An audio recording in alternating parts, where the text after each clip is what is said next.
was once old is now new again. Welcome to the first installment of the Doc's Diagnosis, brought to you by Centris Federal Credit Union. For those of you who are familiar with Dr. Rob and myself, you can go back to the Sports Sound Off days.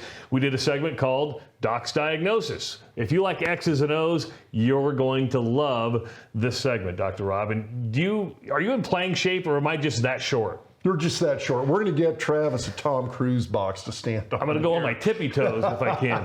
All right, let's dive right into the first play we're going to look at. This is from the second quarter between Nebraska and Northwestern, and Nebraska up 7-3, second and goal. And this is a play that I thought was a pretty good illustration of what plagued Nebraska in their running game throughout the course of the game, quite frankly. Now, they get stopped on second down here. There's a follow-up third down play that they get stopped as well. And kind of the key thing is on this, what you want to look at is you look at the individual defenders here, this guy here, and then there's another guy buried right there. Those four defenders have gotten underneath the offensive lineman. Low man always wins in football.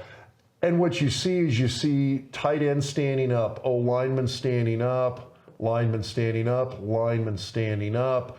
That vertical orientation here, when you look at these guys, that is the last thing you want to see with an offensive lineman. You want to see guys low, pad level, parallel to the ground, driving forward, and you don't have that here.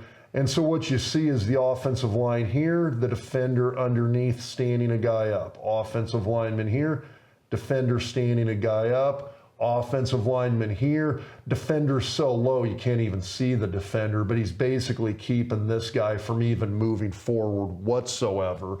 And that's what ends this play. It's not a fundamental breakdown in terms of blocking schemes, assignments. It's a breakdown in terms of those fundamental basics of playing football that they're not executing on this particular play. So let's go to the third down play. This is after a penalty now.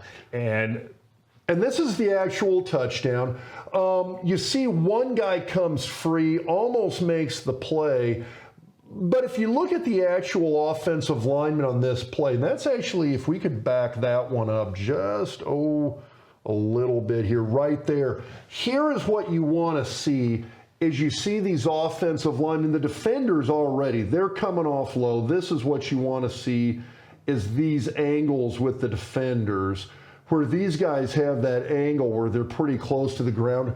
On this play with the offensive line, all of a sudden, I don't know if somebody yelled at them during the penalty when they had a little bit of time, but all of a sudden you see all these offensive linemen here. These backs are low to the ground. Guys are getting low to meet those defenders and get better leverage on them. And that was the difference on this particular play that gave Charles Thompson just enough movement up front to get in. Again, you see one guy come off late there to get a hit on him. But at that point, it was too late because you actually did have a little bit of movement by those offensive linemen.